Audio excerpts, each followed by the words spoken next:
Kumar, department of chemistry, DAV public school CCL Giridih. आज एक बार फिर से आपका स्वागत करते हैं अपने वीडियो लेक्चर में। आप सब क्लास 11 के हैं और जैसे ही आप क्लास 10 पास करके क्लास 11 में आते हैं तो जो सिलेबस का डायमेंशन है वो काफ़ी बढ़ जाता है और तकरीबन आप कहेंगे तो 4 गुना से लेकर के 5 गुना तक सिलेबस बढ़ जाता है। तो जैसे हम केमिस्ट्री की बात करते हैं तो केमिस्ट्री में सबसे पहला चैप्टर है some basic concepts of chemistry. अब some basic concepts of chemistry का मतलब है कि जब भी आप केमिस्ट्री की दुनिया में आएंगे तो उससे जो रिलेटेड मैटर है जिसको हम बेसिक कॉन्सेप्ट की बात बोलते हैं, अगर वो बेसिक कॉन्सेप्ट मूल बातें अगर आपको मालूम ना हो तो केमिस्ट्री में आप दिलचस्पी नहीं ले सकेंगे, इंटरेस्ट क्रिएट नहीं कर सकते। तो इसके लिए ही ये फर्स्ट चैप्टर बना हुआ है और फर्स्ट चैप्टर में जो कुछ भी है they are all related with basics. तो अगर हम इस बेसिक को अच्छी तरह से जान लें तो फिर हमको केमिस्ट्री में फॉरएवर कभी कोई प्रॉब्लम नहीं हो। तो सबसे पहले जब हम लोग बेसिक की बात करते हैं तो इसमें एक टर्म आता है molecular formula. Molecular formula of a compound.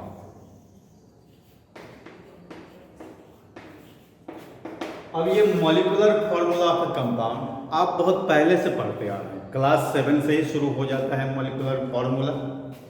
कुछ फॉर्मूला जो काफ़ी फेमस है वो आप जानते हैं। कोई बोलेंगे मॉलिक्यूलर फॉर्मूला ऑफ वाटर तो तुरंत आप बोल देते हैं H2O। Molecular formula of water H2O बोल देते हैं। जैसे ही कोई पूछे molecular formula of carbon dioxide तो आप जो है तुरंत लिख देते हैं CO2। तो इस तरह से कुछ मॉलिक्यूलर फॉर्मूला जो है बहुत आसानी से आप लिख देते हैं, चाहे वो एसिड हो, बेस हो, सॉल्ट हो, कोई गैस हो, आसानी से लिख देते हैं। लेकिन जैसे ही आप क्लास 11 में आते हैं तो जो मॉलिक्यूलर फॉर्मूला आप जानते रहते हैं वो तो ठीक है, उतना आपके पास में है, लेकिन उतना से काम नहीं चलेगा। अब मान लीजिए आपसे पूछ दे कि अमोनियम डाइक्रोमेट का फॉर्मूला क्या होगा। से for example ammonium dichromate, ammonium dichromate. अब देखिए अमोनियम डाइक्रोमेट का फॉर्मूला जब लिखना हो तो इतना आसानी से नहीं लिखा जा सकता है। सबसे पहले जानना होगा कि अमोनियम का फॉर्मूला क्या होगा। आप जानते हैं कि अमोनियम का फॉर्मूला या सिंबल जो है NH4 होता है, उसका जो वैलेंसी होता है वो +1 होता है अमोनियम का। लेकिन डाइक्रोमेट के लिए फॉर्मूला याद रखना इतना आसान नहीं है। तो डाइक्रोमेट का फॉर्मूला होता है Cr2O7 2-। तो एक केटाइन हो गया, दूसरा एनाइन हो गया, दोनों के ऊपर अलग अलग वैलेंसी है, एक 1 वैलेंसी है, एक 2 वैलेंसी है। जब भी हम लोग वैलेंसी की बात करेंगे तो वैलेंसी इज ऑलवेज पॉजिटिव, जिसको हिंदी में आप संयोजकता बोलते होंगे, आपको याद भी होगा। और फिर इंग्लिश हो या हिंदी हो हम दोनों में ही रिपीट कर देंगे, आपको कोई प्रॉब्लम नहीं होगी। तो अमोनियम के लिए +1 और डाइक्रोमेट के लिए जिसका फॉर्मूला है Cr2O7 2-। जब भी प्लस माइनस की बात होगी तो उसको चार्ज के रूप में लेंगे। आपसे पूछा जा सकता है कि अमोनियम पर क्या चार्ज है, वहां पर आंसर क्या होगा +1। और फिर पूछा जाएगा कि डाइक्रोमेट पर क्या चार्ज है तो वहां बोलेंगे -2 या 2-, दोनों एक ही चीज है। तो चार्ज मे बी पॉजिटिव और नेगेटिव, positive charge species are called cation and negative charge species are called anion. ये सब आप लोग भी जानते हैं। तो एक केटाइन हो गया और एक एनाइन हो गया।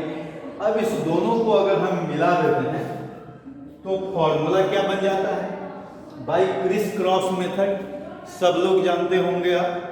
तो क्रिस क्रॉस मेथड से ये वैलेंसी इधर आ जाएगा और ये वैलेंसी इधर आ जाएगा। तो इसका फॉर्मूला आसानी से लिख सकते हैं NH4 होल 2 Cr2O7। तो ऐसे ये अमोनियम डाइक्रोमेट का फॉर्मूला हो गया। तो इस तरह से अगर हमारे पास में सपोज कीजिए कि 40 केटाइंस आपको पढ़ना है और 30 कम से कम, या मान लीजिए ठीक है एनाइंस पर अप्रोक्सीमेट एक को दे देते हैं कि 11-12 तक में आप 40 केटाइंस और 30 एनाइंस पढ़ लेंगे। तो दोनों का फॉर्मूला अगर बोलेंगे तो ये 1200 मॉलिक्यूलर फॉर्मूला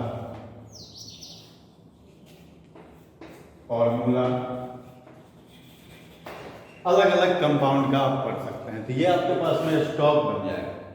जबकि अगर आप 11 से 12 तक पास करेंगे तो हार्डली आपको 250 से लेकर के 300 तक डिफरेंट फॉर्मूला आप पढ़ सकते हैं। लेकिन आपके पास में ये बफर स्टॉक हो गया लगभग 1000 फॉर्मूला का। तो ये फॉर्मूला याद करने का जो तरीका है ये आप जानते हैं, क्लास 9-10 में भी बताया गया है, 8 में भी बताया गया है, क्योंकि ये 7 से शुरू होता है। तो ये याद करना आसान है। और इसके लिए क्या करेंगे हम लोग कि एक टेबल बना लेंगे, चार्ट और केटाइन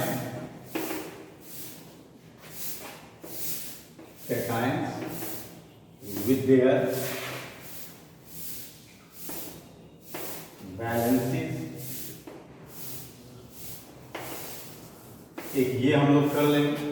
और इसके लिए हम लोग को क्या करना होगा, जैसे सपोज कीजिए कि हम लोग H+ लिखते हैं तो यहाँ पर हम लोग दे देंगे हाइड्रोजन, ये मोनोवैलेंट वाले हो जाएंगे। अमोनियम की बात होगी तो ये हो जाएंगे अमोनियम।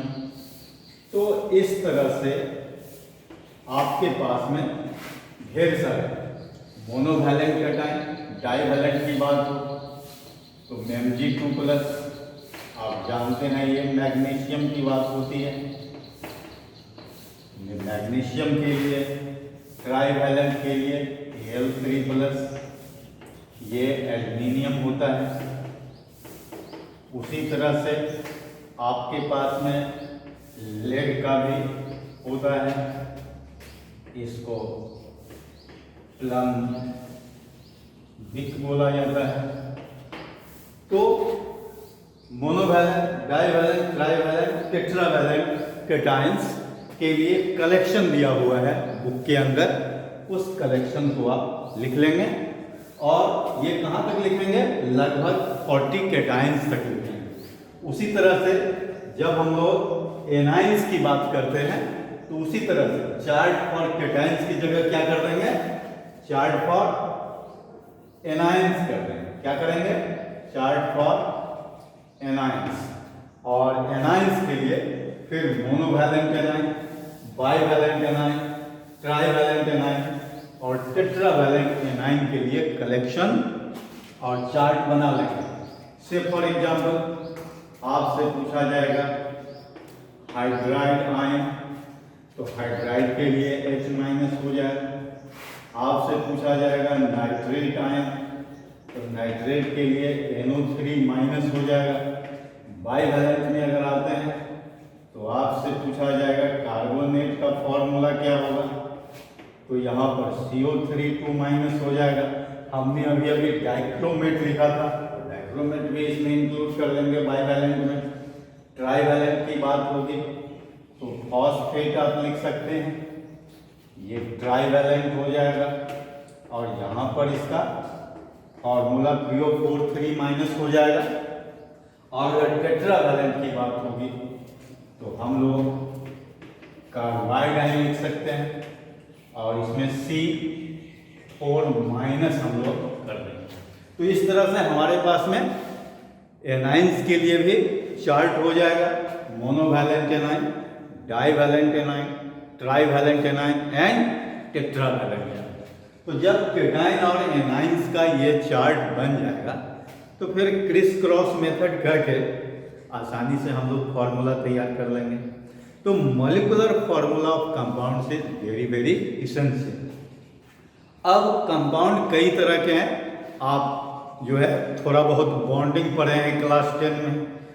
तो कंपाउंड्स इलेक्ट्रोवैलेंट कंपाउंड होते हैं, कंपाउंड्स कोवैलेंट कंपाउंड होते हैं। तो इलेक्ट्रोवैलेंट कंपाउंड्स के लिए ये कलेक्शन आपको मिल जाएगा, because electrovalent compounds give ions, cations and anions, you know. तो इसीलिए जो भी केटाइंस एनाइंस से हमको कंपाउंड बनेगा वो कंपाउंड क्या होगा, इलेक्ट्रोवैलेंट कंपाउंड्स। क्या होगा, इलेक्ट्रोवैलेंट कंपाउंड्स हो जाएगा। मतलब आप चाहें तो इसको लिख सकते हैं कहीं पर साइड में, electrovalent compounds are formed by the combination of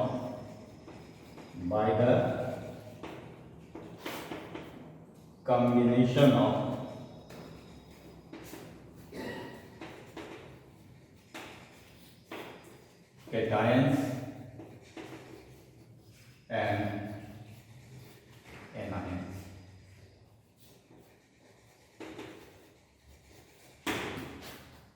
तो ये हमको ढेर सारे इलेक्ट्रोवैलेंट कंपाउंड्स का एक चार्ट मिल जाएगा।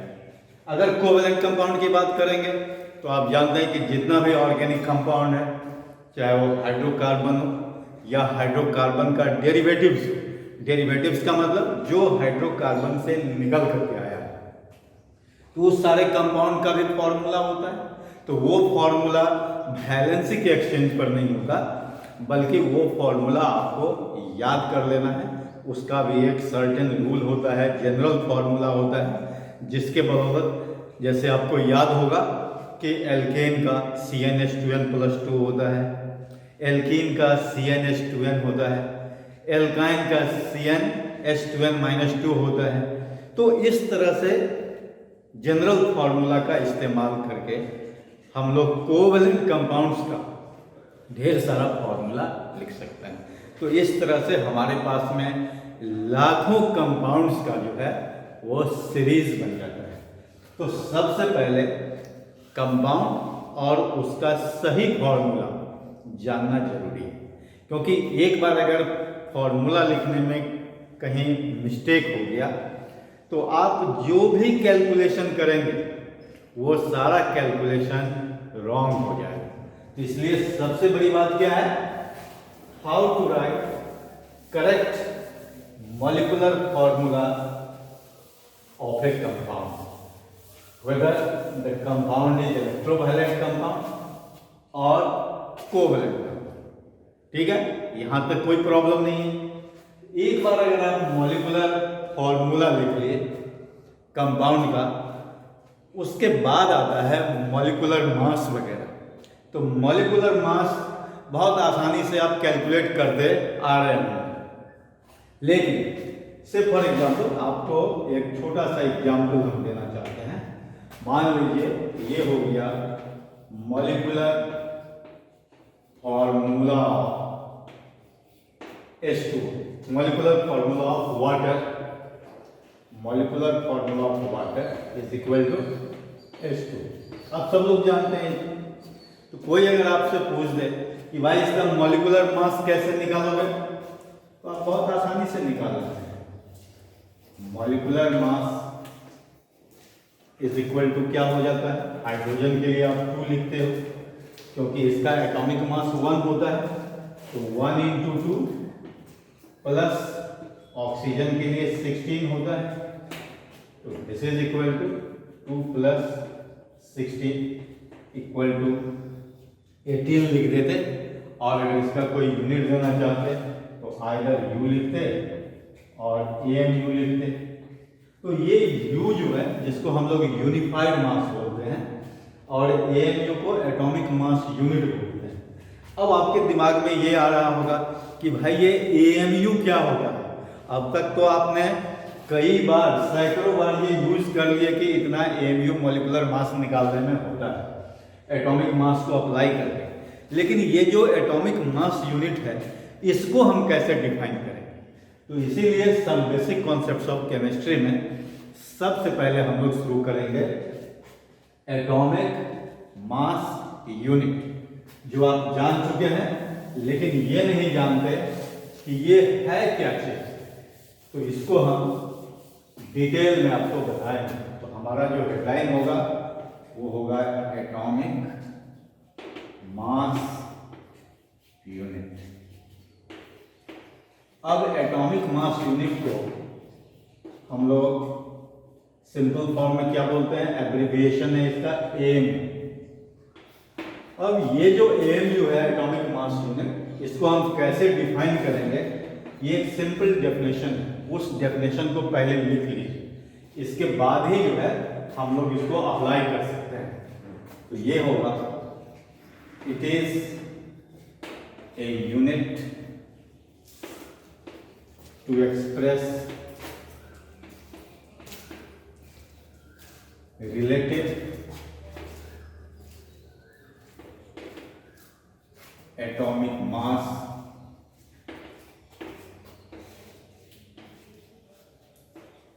of an atom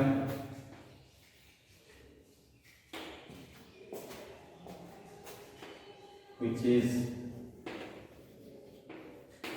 compared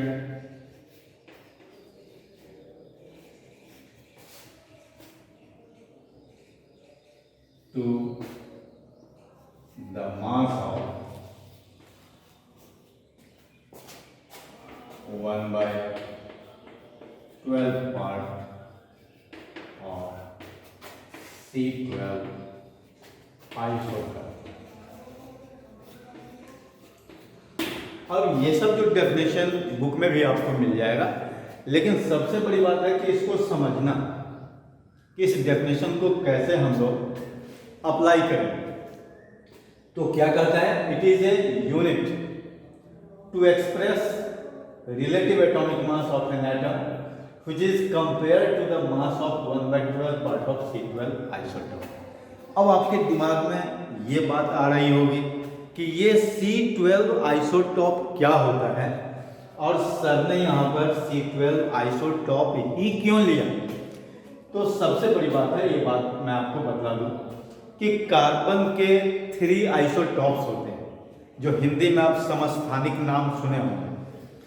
और क्योंकि आप साइंस में हैं तो इसीलिए अब धीरे धीरे आपको हिंदी का जो टर्म है वो कम कर देना होगा और इंग्लिश का टर्म थोड़ा ज़्यादा यूज करना होगा। तो उसी समस्थानिक को हम लोग आइसोटॉप बोलते हैं इंग्लिश में। तो कार्बन के 3 आइसोटॉप्स होते हैं। कौन कौन? एक होते हैं C12, एक होते हैं C13 और एक होते हैं C14, और ये इसका एटॉमिक नंबर होता है। तो इसमें आप जानते हैं कि C12 का जो एबंडेंस होता है वो 98% है, और इसकी जो अवेलेबिलिटी है वो हर एक तरह के सब्सटेंस में जनरली जो है ये मिलता है। इसीलिए C12 आइसोटॉप्स को IUPAC सिस्टम के द्वारा इसको स्टैंडर्ड एलिमेंट माना गया for the measuring of atomic mass of an element. तो किसी भी एलिमेंट का एटॉमिक मास निकालने के लिए हम लोगों को एक स्टैंडर्ड एटॉमिक मास चाहिए, और वो स्टैंडर्ड एटम कौन सा होगा? C12 isotope. अब आपके दिमाग में ये हो सकता है कि भाई C12 आइसोटॉप ही क्यों लिया गया, कोई और भी एलिमेंट क्यों नहीं लिया गया? तो इसके लिए भी जो छोटा सा हिस्ट्री है इसके पीछे वो मैं आपको बता देता हूँ। इसके पीछे हाइड्रोजन सबसे पहले जो है हाइड्रोजन को लिया गया, लेकिन हाइड्रोजन अधिक लाइटर एलिमेंट्स होने के चलते जो है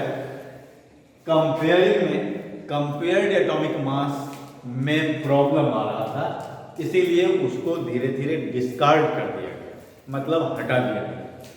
उसके बाद फिर ऑक्सीजन को लाया, कहा कि भाई चलो मोर रिएक्टिव एलिमेंट ऑक्सीजन को लाते हैं, this is also one of the important elements.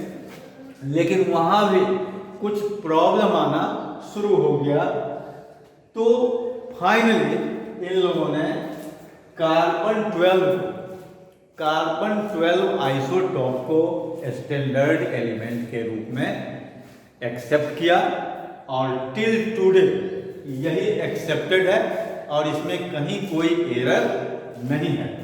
तो इसके हिसाब से 1/12 पार्ट ऑफ C12 को क्या माना गया? Atomic mass unit, atomic mass measure करने के लिए यूनिट माना गया। इसीलिए हम लोग यहां पर लिख सकते हैं therefore 1 AMU is equal to 1/12 part of C12 isotope.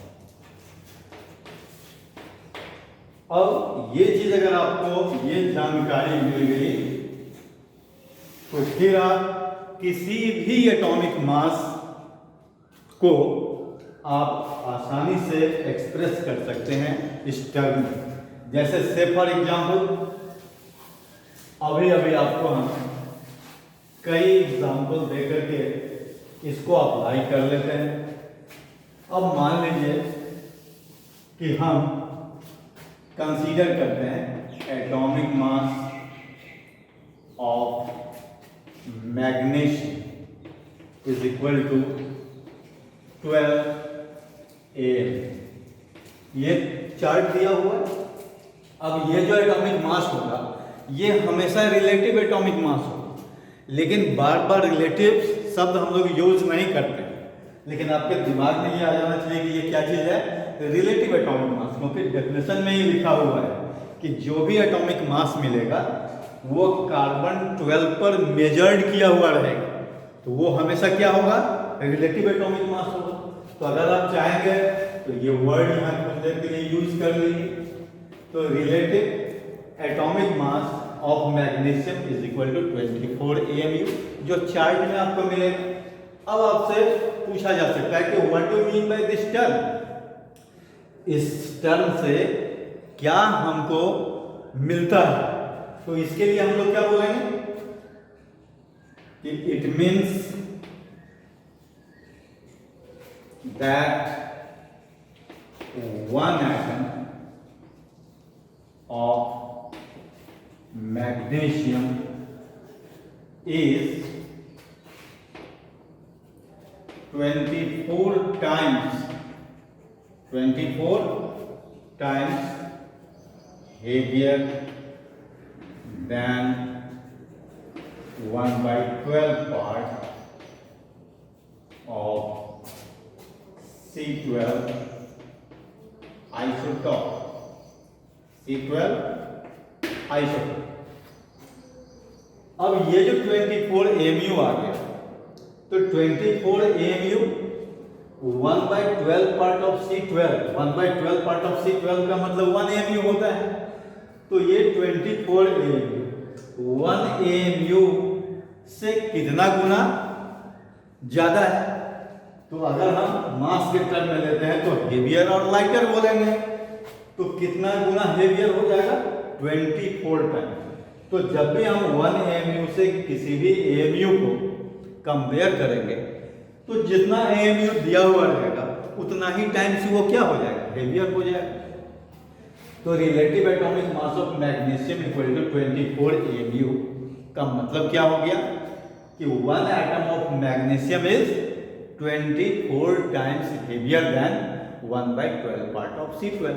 तो अब कोई भी एटॉमिक मास को आप आसानी से बोल सकते हैं, लिख सकते हैं कि उसका मीनिंग क्या होता है।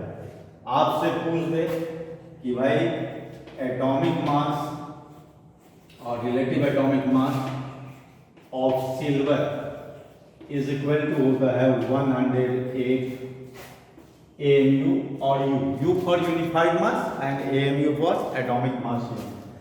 अब फिर आपसे पूछा जा सकता है कि what do you mean by this term, तो आप क्या बोलेंगे अब कि 1 atom of silver is 108 times, वहां मैग्नीशियम के लिए 24 टाइम्स था और यहां पर सिल्वर के लिए कितना हो जाएगा 108 times heavier than 1/12 part of C12। तो बिल्कुल आसान है, इसी को उल्टा करके भी कन्वर्सली भी बोला जा सकता है।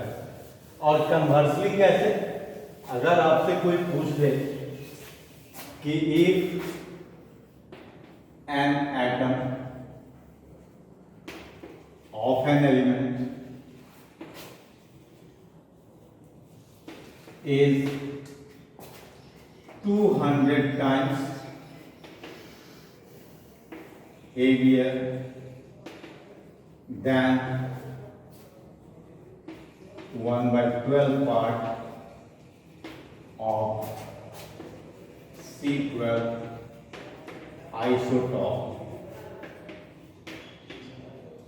then what will be the atomic mass?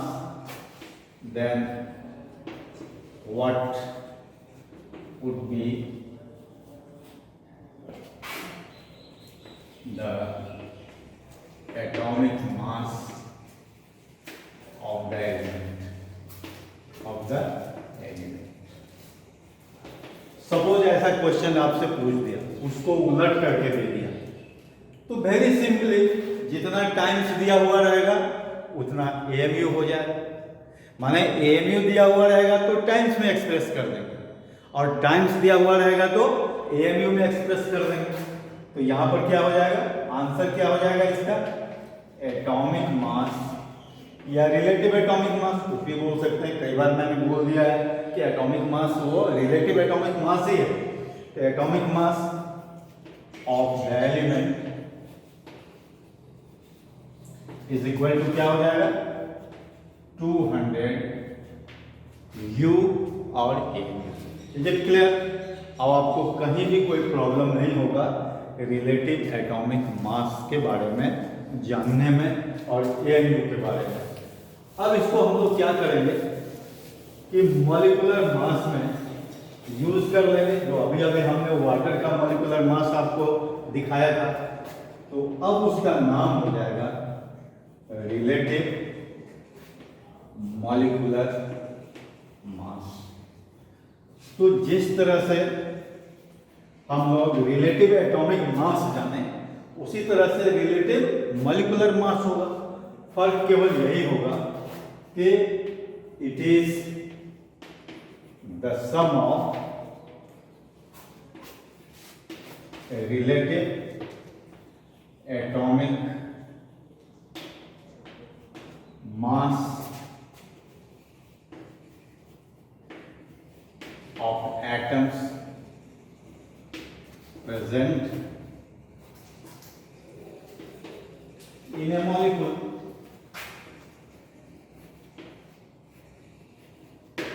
क्योंकि आप सब जानते हैं कि a molecule is the combination of 2 or more atoms. तो जब भी कोई मॉलिक्यूल होगा तो उसमें कम से कम 2 एटम तो होगा ही, अधिक से अधिक कितना होता है ये डिपेंड करता है कि मॉलिक्यूल कितना बड़ा है, मॉलिक्यूल का फॉर्मूला क्या है। अब से फॉर एग्जांपल आप लिखेंगे H2SO4, ये सल्फ्यूरिक एसिड का फॉर्मूला है। ये किसका फॉर्मूला है, सल्फ्यूरिक एसिड का। अब आपसे पूछा जा सकता है कि भाई सल्फ्यूरिक एसिड में कौन कौन एटम्स है, कौन कौन एलिमेंट्स है, तो आप आसानी से बोल सकते हैं कि हाइड्रोजन है, सल्फर है, ऑक्सीजन है। कहने का मतलब 3 डिफरेंट एलिमेंट्स मिल करके सर्टेन रेशियो में कंबाइन करके वो सल्फ्यूरिक एसिड बनाए। तो सल्फ्यूरिक एसिड का 1 मॉलिक्यूल, इसमें हाइड्रोजन का 2 एटम्स, सल्फर का 1 एटम और ऑक्सीजन के 4 एटम को मिला करके बना हुआ है। तो अब अगर इसका मॉलिक्यूलर मास लिखेंगे हम लोग तो आसानी से लिख सकते हैं क्योंकि हाइड्रोजन का एटॉमिक मास चार्ट में दिया हुआ है, सल्फर का एटॉमिक मास दिया हुआ है, ऑक्सीजन का दिया हुआ है। आप सबके एटॉमिक मास को ऐड कर देंगे और आसानी से आपको मॉलिक्यूलर मास मिल जाएगा। से फॉर एग्जाम्पल हाइड्रोजन के लिए 1 होता है, तो 2 के लिए क्या हो जाएगा, यहाँ पर लिख दीजिए मॉलिक्यूलर मास। जैसे ही निकालेंगे तो 1 × 2 हो जाएगा। सल्फर के लिए 32 और आप ऑक्सीजन के लिए जानते हैं 16 होता है, तो 4 के लिए 4 × 16 हो जाएगा। और इसको अगर आप कैलकुलेट करेंगे तो आपका 98U हो जाएगा। तो अगर molecular mass 98U sulphuric acid का होता है तो this can also represent 1 molecule of sulfuric acid is how many times heavier? 98 times heavier than 1/12 part of C12। तो कोई भी मास होगा आप आसानी से 1/12 पार्ट ऑफ C12 से कंपेयर कर सकते हैं। तो आपके पास में रिलेटिव मॉलिक्यूलर मास हो गया, रिलेटिव एटॉमिक मास हो गया, और अगर कोई आयंस के फॉर्म में हो तो उसका नाम रिलेटिव आयनिक मास हो जाएगा, चाहे वो सल्फेट आयन हो। अभी अभी हमने आपको ढेर सारा कैटाइन दिया है, ढेर सारा एनाइन दिया है, तो उसका जो मास निकालेंगे तो उसका नाम होगा रिलेटिव आयनिक मास। और सबको हम लोग कार्बन स्केल पर ही मेजर कर सकते हैं। ठीक है, तो इसके बाद हम फिर आपसे बात करते हैं 2 मिनट के बाद। अब इसके बाद हम लोग कुछ और भी टर्म इससे रिलेटेड है उसको हम लोग डिस्कस कर लेते हैं, और वो भी काफ़ी इम्पोर्टेंट टर्म है, जैसे ग्राम atomic mass. Gram atomic mass और ग्राम एटम। अब ये क्या चीज़ है? ग्राम एटॉमिक मास और ग्राम एटम एक ही चीज़ है। इसका मतलब होता है कि when atomic mass of an atom or relative atomic mass of an atom is expressed in gram, it is called gram atomic mass. Say for example atomic mass of sodium आप जानते हैं कितना होता है? 23। कितना होता है? 23U। अब अगर हम इसमें ग्राम एटॉमिक मास लगा दें, gram atomic mass of sodium is equal to क्या हो जाएगा? 23 ग्राम होगा। मतलब U को हटा करके केवल ग्राम प्लेस कर दीजिए, ये ग्राम एटॉमिक मास हो जाएगा। और इसी को हम लोग लिख लेते हैं और 1 gram atom of sodium is equal to 23 gram. तो ग्राम एटॉमिक मास को हम लोग ग्राम एटम भी बोल सकते हैं। तो ये कितना ग्राम एटम होगा? 1 ग्राम एटम। सिमिलरली आपके पास में हो सकता है ग्राम मॉलिक्यूलर मास। तो ग्राम मॉलिक्यूलर मास और ग्राम मॉलिक्यूल, यहां भी हम लोग क्या लिखेंगे? Gram molecule. तो जब मॉलिक्यूल के फॉर्म में होगा तो हम लोग ग्राम मॉलिक्यूलर मास और ग्राम मॉलिक्यूल लिखेंगे। अब जैसे कोई भी मॉलिक्यूल आप कंसीडर कर सकते हैं, से फॉर एग्जाम्पल आप CaCO3 कंसीडर कर लीजिए, कैल्शियम कार्बोनेट। अब कैल्शियम कार्बोनेट के लिए लिखिए molecular mass of CaCO3 is equal to, अगर आप कैलकुलेट करेंगे तो कैल्शियम का 40 होता है, कार्बन का 12 होता है और ऑक्सीजन का 3 × 16 हो जाएगा। कुल मिला करके अगर आप देखेंगे तो ये हो जाएगा 100U। तो कैल्शियम कार्बोनेट का मॉलिक्यूलर मास कितना होता? 100U या 100 m। अब अगर इसको हम ग्राम लगा दें ग्राम मॉलिक्यूलर मास ऑफ CO3, तो ये कितना हो जाएगा? सिंपली 100 ग्राम हो जाएगा। U को हटा करके ग्राम प्लेस कर देना है और फिर इसको हम लोग लिख सकते हैं 1 gram molecule, 1 gram molecule of CaCO3 is equal to 100। तो इस तरह से एटॉमिक मास से ग्राम एटॉमिक मास हो गया, मॉलिक्यूलर मास से ग्राम मॉलिक्यूलर मास हो गया। कोई आयंस ले लेंगे तो उसमें ग्राम आयनिक मास हो जाएगा। चलिए ग्राम आयनिक मास के बारे में भी हम लोग जानकारी ले लें जरा। यहां लिखते हैं हम लोग ग्राम आयनिक मास और ग्राम आयन। अब इसके लिए कोई भी आयन, चाहे कैटाइन हो, एनाइन हो, कुछ भी हम लोग कंसीडर कर सकते हैं। चलिए हम कोई कैटाइन सी लेकर के काम कर लेते हैं। सपोज कीजिए कि आपके पास में अमोनियम आयन, ये कैटाइन, दिस इज एक कैटाइन अमोनियम आयन। अब इसके लिए आयनिक मास हम लोग लिखेंगे इज इक्वल टू क्या हो जाएगा? नाइट्रोजन का 14 हो गया, हाइड्रोजन का 1 × 4 हो गया, यानी 18U हो गया। तो प्लस और माइनस चार्ज रहने से उसके मास पर कोई इफेक्ट नहीं होता है। और इसकी वजह क्या है कि आप जानते हैं कि cations are form by loss of electron and anions are form by gain of electron. तो अगर कैटाइन हो या एनाइन, दोनों में से कुछ भी हो, वो तो इलेक्ट्रॉन लॉस और गेन से होता है। और इलेक्ट्रॉन का मास जनरली हम लोग क्या कंसीडर करते हैं? 0। इसीलिए उस पर कितना प्लस चार्ज है, यानी कितने इलेक्ट्रॉन को लॉस होकर के आया है, और एनाइंस के लिए कितने इलेक्ट्रॉन गेन करके आया है, उससे उसके मास पर कोई इफेक्ट नहीं पड़ता है। तो इसीलिए आयनिक मास अमोनियम आयन के लिए क्या हो जाएगा? 18U हो जाएगा। तो यहां पर हम लोग अगर हम ग्राम आयनिक मास लिखना चाहते हैं, ग्राम ionic mass is equal to क्या हो जाएगा? 18 ग्राम सिंपली। और फिर हम लोग लिख सकते हैं 1 gram ion of NH4 plus is equal to 18 gram. तो atomic mass gram atomic mass, molecular mass gram molecular mass and ionic mass gram ionic mass.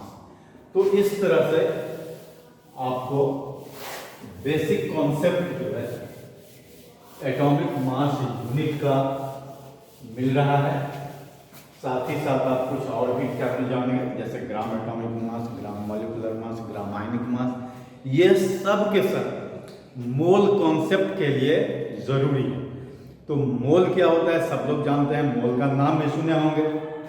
तो they are all taken under mole concept. तो अब हम लोग जो बात करेंगे वो मोल कॉन्सेप्ट की बात करेंगे। अब ये मोल कॉन्सेप्ट आसानी से आप समझ सकते हैं कि मोल क्या चीज है, मोल का कैसे कॉन्सेप्ट ले सकते हैं।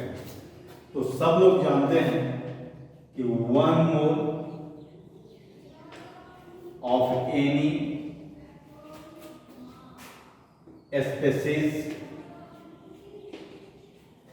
इज इक्वल टू होता है 6.022 into 10⁻23 पार्टिकल्स। यहां पर 6.022 भी होता है, 23 भी होता है। तो ये कोई इसमें प्रॉब्लम नहीं है, कुछ भी लिखा जा सकता है। केवल ये ध्यान रहे कि 10⁻23 होना चाहिए, इसमें कहीं कोई बदलाव नहीं होना चाहिए। तो 1 mole of any species equal to 6.022 into 10⁻23 particles, ये 1 मोल कहलाते हैं। अब कोई भी आपसे पूछ सकता है कि भाई 1 मोल तो ठीक है, 1 मोल इक्वल टू इतना होता है, लेकिन ये मोल है क्या चीज? तो मोल क्या चीज है, यानी मोल का डेफिनेशन बोलने के लिए आपको फिर एक स्टेटमेंट जनरेट करना होगा और वो लिखना होगा कि 1 मोल के लिए लिखना होगा कि इट इज, मोल का डेफिनेशन यहां लिख लीजिए, यहां लिखिए मोल, लिखिए it is SI unit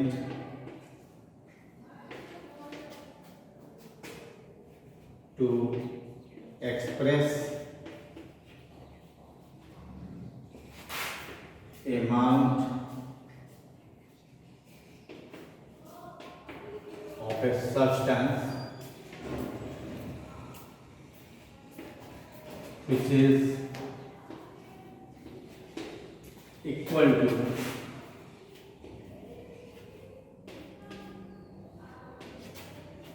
number of carbon particles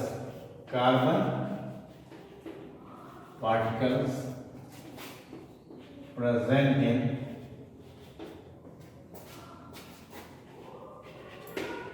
12 gram of C12 isotope।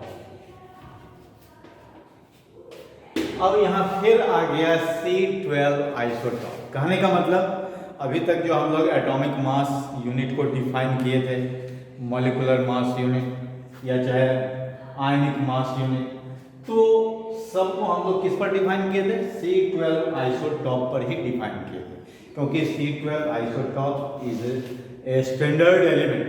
तो उसी तरह से मोल का भी जो मेजरमेंट हुआ वो किस स्केल पर हुआ? C12 आइसोटॉप पर ही हुआ। नो मैटर कि जल्दी से हम लोग बोल देते हैं कि 1 mole is equal to 6.022 into 10⁻23 particles, लेकिन कोई अगर एग्जैक्ट डेफिनेशन आपसे पूछ दे मोल का कि भाई मोल आया कहां से, तो इसके लिए आप आसानी से बोल सकते हैं कि भाई मोल कम्स फ्रॉम C12 आइसोटॉप्स, वो भी C12 आइसोटॉप से ही आया। और कैसे आया? तो देखिए यहां पर लिखा हुआ है कि इट इज एसआई यूनिट। आप एसआई यूनिट पढ़े होंगे। There are 7 basic units. One of them is what? Mole.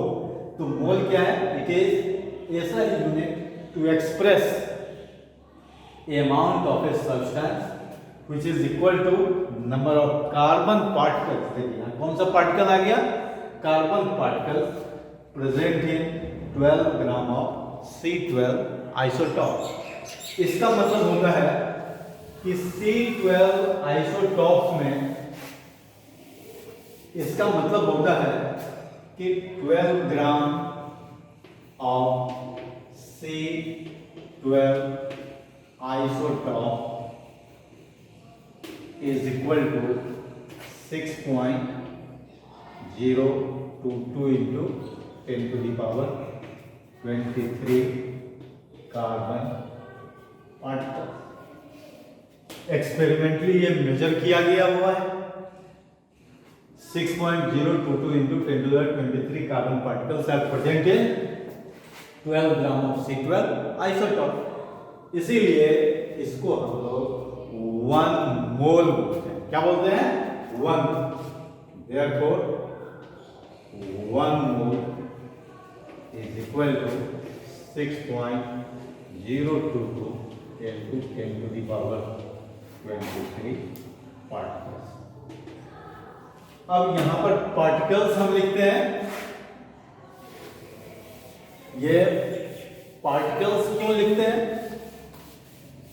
तो आप जानते हैं कि आपके पास में सब्सटेंस का 3 टाइप्स कंस्टिट्यूएंट होता है, और वो 3 टाइप्स होते हैं एटम्स, मॉलिक्यूल और आयंस। और वहीं से और भी सब एटॉमिक पार्टिकल्स निकला है। अब जैसे एटम से इलेक्ट्रॉन, प्रोटॉन, न्यूट्रॉन निकल गया, अदर सब एटॉमिक पार्टिकल्स निकल गया, तो इसीलिए हमने यहाँ पर पार्टिकल्स लिख दिया। अगर कोई बोलेगा कि 1 मोल एटम क्या होगा, अगर हम यहां पर लिख दें 1 मोल सोडियम एटम का मतलब कितना हो गया, 6.022 इंटू 10⁻23 सोडियम एटम्स हो गया। उसी तरह से कोई पूछ दे कि भाई 1 mole carbon dioxide molecule is equal to कितना कार्बन डाइऑक्साइड मॉलिक्यूल हो जाएगा, तो फिर वही हो जाएगा 6.022 इंटू 10⁻23 CO2 मॉलिक्यूल्स हो जाएगा। उसी तरह से कोई आयंस की बात करें तो 1 मोल, मान लीजिए हम नाइट्रेट आयन लेंगे NO3 minus 1 mole nitrate ion is equal to कितना हो जाएगा 6.022 इंटू 10⁻23 नाइट्रेट आयन हो जाएगा।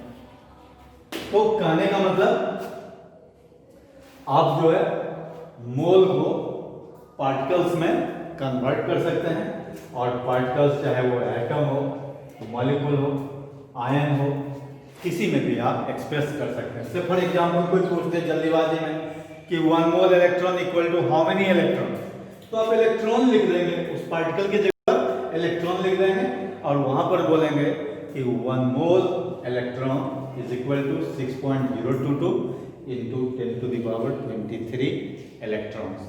तो कहने का मतलब जैसे ही मोल लिखा हुआ है तो आप नंबर ऑफ पार्टिकल्स आसानी से लिख सकते हैं। लेकिन इतना ही नहीं, एक क्वेश्चन होता है कि a mole is both quantitative and numerative. तो इसका मतलब क्या होता है? क्वांटिटेटिव का मतलब होता है कि वो क्वांटिटी बताता है, मास बताता है, और न्यूमरेटिव का मतलब होता है वो नंबर बताता है, संख्या बताता है। तो यहां तो आप नंबर देख लिए लेकिन क्वांटिटी तो देखे ही नहीं, तो इसीलिए अब हम लोग जानेंगे कि ये मोल क्वांटिटी को कैसे एक्सप्रेस करता है। और चलिए इसके लिए मैं तुरंत आपको बताता हूं। इसमें अगर हम लोग क्वांटिटी की बात करते हैं तो कोई भी एग्जाम्पल ले, सपोज कीजिए 1 मोल मैग्नीशियम है। और 1 मोल मैग्नीशियम का मतलब होता है 1 ग्राम एटम ऑफ मैग्नीशियम। जो अभी अभी हमने आपको बताया है कि ग्राम एटॉमिक मास और ग्राम एटम क्या होता है, इसको आसानी से लिख सकते हैं, this is 1 gram atom of magnesium. अब जब 1 ग्राम एटम ऑफ मैग्नीशियम, तो आप जानते हैं कि मैग्नीशियम का एटॉमिक मास 24 होता है, ये 24 ग्राम हो जाएगा क्योंकि ग्राम एटम लिखा हुआ है, तो 24 ग्राम ऑफ मैग्नीशियम लिख सकते हैं। तो अब देखिए 1 mole of magnesium is equal to quantity में ये क्या बताया 24 ग्राम ऑफ मैग्नीशियम। लेकिन इसी को अगर आप नंबर में बोलेंगे, इस नंबर में तो अभी अभी आपने लिख करके देखा हुआ है, इसीलिए आपको कहीं कोई तकलीफ नहीं होगा। आप लिख सकते हैं कि इतना क्या हो जाएगा, मैग्नीशियम एटम्स हो जाएगा। तो देखिए एक मोल 1 मोल ऑफ मैग्नीशियम क्या क्या बताया, 24 ग्राम ऑफ मैग्नीशियम, जिसको हम लोग क्वांटिटेटिव बोल सकते हैं। क्वांटिटेटिव का मतलब ये क्वांटिटी बताया, और 6.022 इंटू 10⁻23 मैग्नीशियम एटम्स, तो ये क्या हो गया, नंबर बताया, दैट इज न्यूमरेटिव हो गया। तो इसीलिए आप बोल सकते हैं कि therefore mole is both quantitative and numerative. तो अगर आपसे क्वेश्चन भी पूछ दे कि why a mole is said to be both quantitative and numerative, तो आप कोई भी एग्जाम्पल ले लीजिए, चाहे ये मैग्नीशियम का एग्जाम्पल हो या दुनिया में किसी भी एलिमेंट कंपाउंड का एग्जाम्पल हो, कोई भी एग्जाम्पल लेकर के आप बता सकते हैं कि ये क्वांटिटी को रिप्रेजेंट करता है और ये नंबर को भी रिप्रेजेंट करता है। तो ये हो गया मोल कॉन्सेप्ट की बात। अब इसमें दो टर्म आता है, वो टर्म काफी इंपॉर्टेंट है। एक आता है मोलर मास और दूसरा आता है इसी में मोलर वॉल्यूम। अब ये जानकारी हम लोग ले लेते हैं कि मोलर मास और मोलर वॉल्यूम क्या होता है। अब इसमें मोलर मास की जब बात होती है तो हम लोग सीधे लिख देंगे कि mass of 1 mole of any species. अब इस स्पीसीज में क्या क्या आ जाएगा, एटम, मॉलिक्यूल, आयन, कुछ भी आ सकता है। तो दिस इज इक्वल टू हो जाएगा मोलर मास,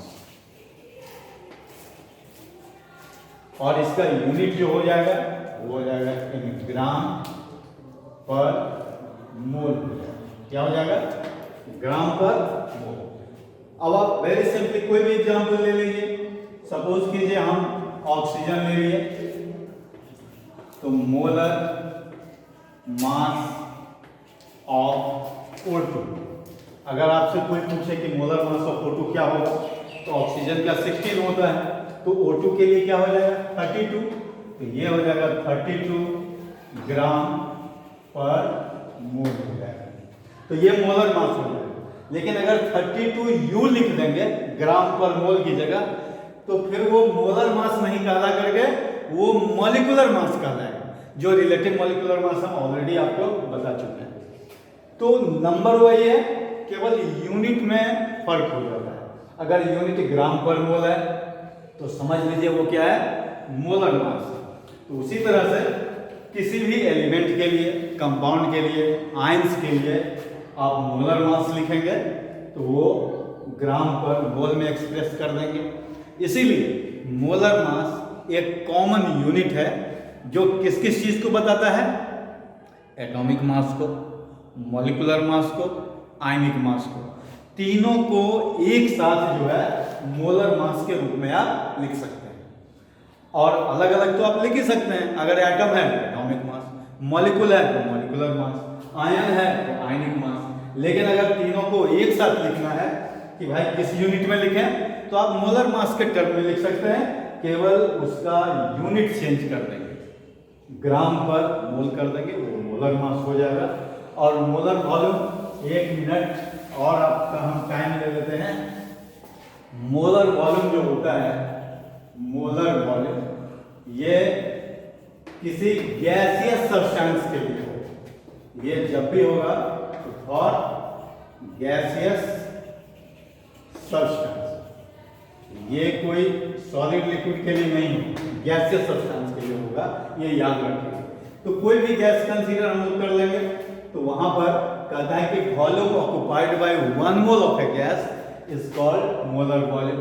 तो आप यहां पर लिख सकते हैं कि volume of 1 mole of any gas at STP, standard temperature and pressure, और NTP, normal temperature and pressure, is equal to 22.4 litre. 22.4 litre measure किया गया है, जिसको हम लोग आप मिलीलीटर में भी लिख सकते हैं। कितना मिलीलीटर हो जाएगा या क्यूबिक सेंटीमीटर हो जाएगा, वो किसी भी गैस के लिए ये हो जाएगा। इसके बाद अब आपको मोल का पूरा कॉन्सेप्ट मिल गया। Thereafter numericals based on mole, जो आप होमवर्क हम दे देते हैं उसमें कर लेंगे, और वो आएगा एप्लीकेशंस ऑफ मोल। तो उसमें आपको ढेर सारे न्यूमेरिकल्स जो है आसानी से आप कर सकते हैं, और ये एज होमवर्क हो जाएगा। Numericals based on mole concept. तो इस पर जो है आप आसानी से कोई भी न्यूमेरिकल बना सकते हैं। अब इसमें आपका कुछ फॉर्मूला है, वो फॉर्मूला यूज कर लीजिएगा। जैसे नंबर ऑफ मोल्स निकालने का फॉर्मूला होगा तो आप लिख लेंगे मास इन ग्राम बाय मोलर मास। ये सबसे आसान तरीका है। कहता है कि अगर आपको नंबर ऑफ पार्टिकल्स में दिया हुआ है तो मास की जगह नंबर ऑफ पार्टिकल्स आप दे देंगे, डिवाइडेड बाय हो जाएगा एवोगाड्रो नंबर। एवोगाड्रो नंबर वही 6.022 × 10⁻23 वाला, जो बहुत आसान है। और अगर आपको गैसियस स्टेज में कोई होगा तो वॉल्यूम के टर्म में दे देंगे कि given volume of the gas, क्योंकि वॉल्यूम गैस के लिए ही होगा, डिवाइडेड बाय यहाँ लिख देंगे मोलर वॉल्यूम, जो कितना होता है 22.4 लीटर। तो इससे जो है आपको क्या मिल जाएगा, नंबर ऑफ मोल्स मिल जाएगा। और जैसे ही नंबर ऑफ मोल्स मिल गया तो नंबर ऑफ पार्टिकल्स आसानी से निकाल सकते हैं, चाहे वो नंबर ऑफ एटम्स हो, नंबर ऑफ मॉलिक्यूल्स हो, नंबर ऑफ आयंस हो। तो with this we are getting the concept of mole and all these things you can do related to moles gently, quickly, no problem at all. इसके बाद भी अगर आप कोई problem हो फेस करेंगे न्यूमेरिकल बनाने में तो मेरा नंबर दिया हुआ है, आप कभी भी कांटेक्ट करके वो डाउट दूर कर सकते हैं। Okay, thank you.